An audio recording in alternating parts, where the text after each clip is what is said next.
kaiju I've been designing so far have been based on animals, naturally kind of occurring terrestrial animals of Earth. And I think it's time to do something a little different, a little more out there. And by out there, I mean alien.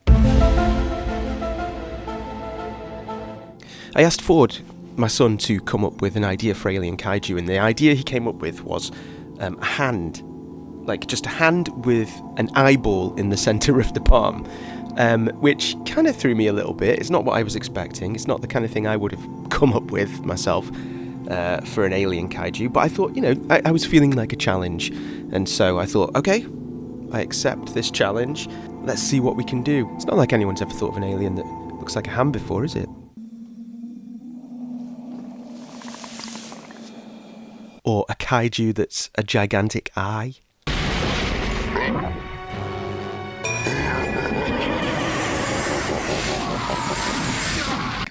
There are going to be some obvious references and comparisons to be drawn here, but I still think we can create something unique and interesting.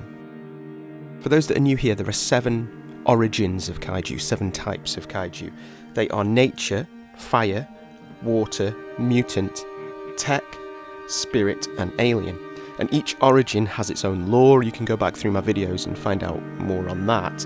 But for now, here's a recap of the lore of alien kaiju.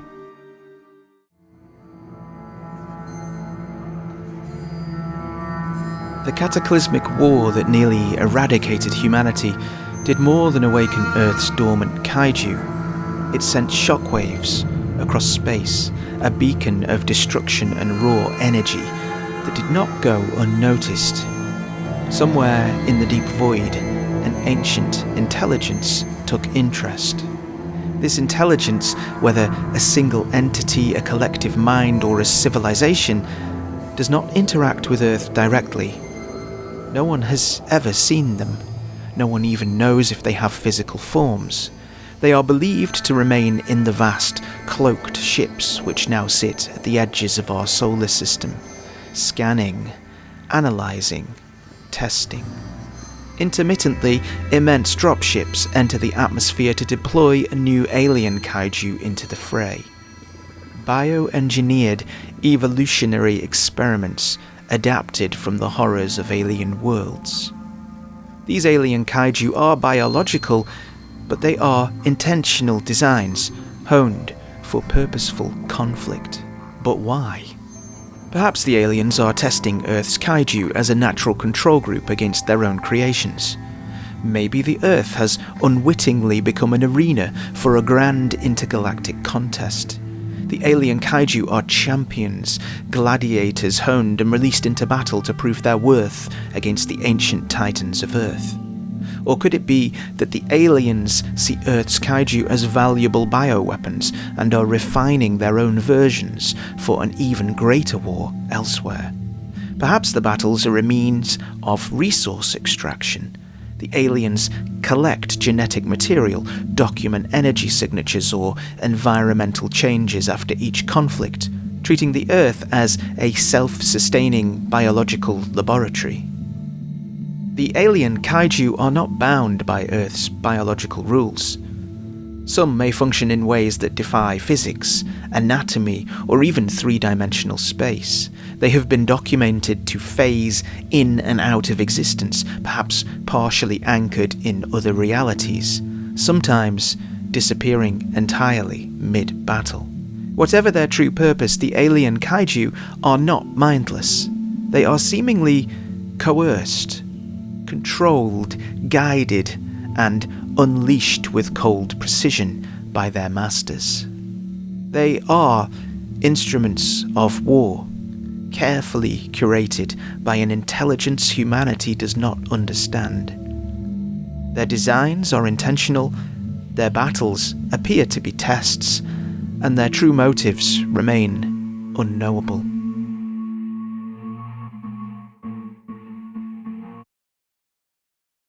So Ford described to me how this hand-like entity would stand up on back legs, which were kind of also fingers, and would scuttle on all fours as well, kind of like a spider or something. And it would also have hypnotizing powers, and we discussed this idea that perhaps the eye hypnotizes other kaiju to allow the hand to then creep up upon that hypnotized kind of stationary kaiju and essentially crush it. Also, he didn't specifically point this out, but something that I quite liked was the idea that this object that the aliens have created, have bioengineered, is based on human anatomy. Because remember, we don't actually know what these aliens look like. Perhaps they don't have hands or eyes as we know it. If these aliens are themselves these sort of nefarious bioengineers, it might make sense that they're drawn to the hand and the eye, because they are basically two of the most advanced tools that evolution has produced. The hand has fine motor control and dense nerve endings, giving it extreme sensitivity and feedback, and it can also grab and pin and immobilize. A giant hand kaiju wouldn't just be about brute force like some other kaiju, even though it would have this intense crushing, smothering power, but a hand is also a brilliant design for control, restraint and precision too. Perhaps the aliens would recognize this, and when combined with that hypnotic eye, it makes an efficient, elegant combat organism. Of course, the hand is also notoriously one of the most difficult things to draw, and I haven't spent hours and hours in life drawing classes drawing hands, so you'll have to excuse some of the early sketches that are inevitably going to just look like kind of fingery blobs.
Eventually it occurred to me that these aliens, or that these alien kaiju, would have some visible trait that identifies them as aliens. Other than just being weird, of course. I remembered watching a YouTube video once about some kind of crashed alien ship or some orb or something that someone had found, which appeared to have an alien language written on it. I did a little digging around and found that this seems to be kind of a thing in the UFO world. You get these allegedly non-human artifacts discovered all over the world, and they have these strange hieroglyphics on them, which people, try and relate back to the pyramids and things like that. The particular thing that I was thinking of is called the Booger Sphere. This is it, and it was found in Colombia in early 2025. It's like a metallic sphere with strange markings, and they claimed that it has these like weird properties as well. Like it's made of some unknown alloy with no signs of welding. Apparently its weight fluctuates. It responds to Sanskrit chanting. All kinds of weird things. Of course, none of it is peer-reviewed research. It's just all kind of hearsay. And to be honest, it all looks pretty rough and unconvincing to me. It looks like someone's gouged it out with a soldering iron or something, or just been hammering at it. It does not look like alien technology to me. It looks like something someone cobbled together in their workshop. Nevertheless, it's quite an interesting idea. Perhaps in this world, these aliens have this metaphysical written language which functions as a sort of catalyst when inscribed into objects. Like these inscriptions imbue the device, or the creature in this case, with some kind of power source, almost like a kind of magic. It's a kind of magic. mysterious engraved inscriptions, patterns, hieroglyphs, and they kind of invoke an energy source that provides this creature with its intrinsic abilities, its programming, maybe even its life. So I toyed with a few ideas of how this might be represented visually, and I settled less on a visual alphabet type language and more on these kind of organic circuit type swirls and patterns. It would be made of this black, almost obsidian-like material that appears kind of embedded in or entwined around any kind of biological entity that the aliens create. So when you see these alien kaiju, they will be identifiable as alien kaiju by these black sort of swirls and characters potentially on them somewhere, almost like tattoos. In this case, they sort of wrap around the fingers in this kind of helix spiral pattern around the finger. And then the pads of the fingers have this black obsidian on them too. So, as I touched on, this is what generates the energy needed for the kaiju to use its power, its attacks and abilities. The markings are instructions, not decoration. They are like code etched into biology, defining the kaiju's behavior like it's kind of programmed life.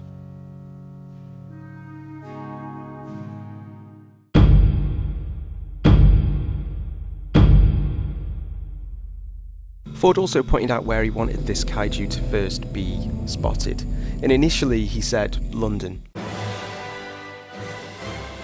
And I felt a bit like, well, I'm not quite sure. London's a bit too obvious. I think especially because I'm from the UK, London sort of feels a bit not very glamorous to me. And also, I didn't feel like addressing the potential lore around what had actually happened to London in this world yet, as a result of the war, because it almost definitely would not be the London, we recognise today. So yeah, I pulled up Google Maps and just let him have a scroll around, and eventually he just pointed his finger in the middle of China, and so Qinghai in China is where this alien kaiju was released. Apologies for the pronunciation, I'm not sure if that's right. Qinghai. We also looked up some Chinese words for the name of this kaiju. At first Ford wanted to call it claw hand, but, well, number one, it doesn't have claws, but number two, claw hand is a type of medical condition, so I thought, that's probably not the best thing to call it. So we looked up what hand was in Chinese, and it was this, Shǒu. I think it's pronounced Shǒu, but I quite like that the name is short and simple, so Shǒu is what it's called. Shǒu? Maybe I should... Yeah, no, wait, I don't need to say it all the time. Shǒu? Shǒu. Shǒu is this alien kaiju, a giant hand with an eyeball in its palm which can hypnotize kaiju before clambering on top of them and crushing them. It's bipedal. Is bipedal the right term for something that walks on fingers? Maybe fingerpedal? I don't know. Bifingeral? But it can also run on all fours. Although again, it's not technically all fours because I think it's got about 7 fingers in total, so it runs on all 7s. Anyway, whatever the case, I think it worked out quite well because it's quite creepy. It fits well with this whole kind of cosmic horror vibe that I've been interested in recently. Especially with this illustration style, I think it kind of suits it quite well. Speaking of which, I am going to need to rein it in a little bit because, as I mentioned in the Todd video, I was going a little bit too far with the detail, and I think I've done it again here, which show, it's like, how much more detailed do I need to be? If I need to rein it back because, if these are going to be printed on cards smaller size, you're not going to see that detail anyway. Yeah, so, I mean, that's by the by, that's something I need to think about anyway.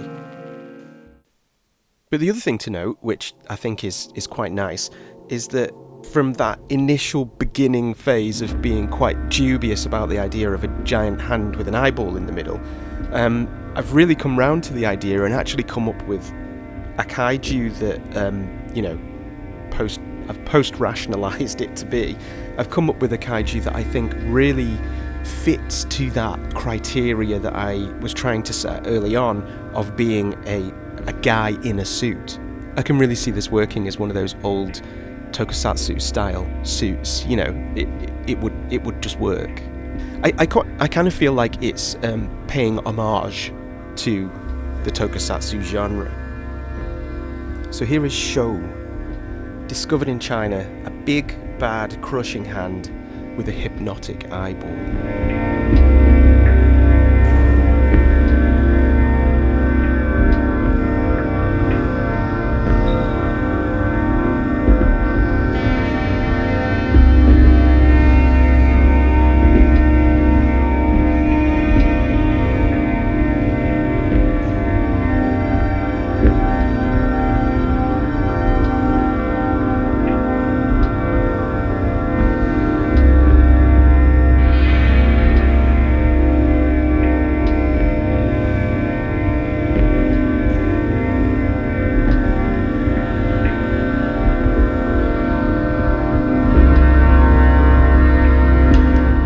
Patreon's still a thing. You can go over there, sign up there, get some bits and bobs. And thank you to everybody who has subscribed on Patreon. I don't need to keep telling people to like the video and subscribe, because you'll do that if you want to anyway. But if you have already subscribed, go and set up a new YouTube account, subscribe again. And if you've already done that, go and set up another YouTube account and subscribe again. Okay? See you next time.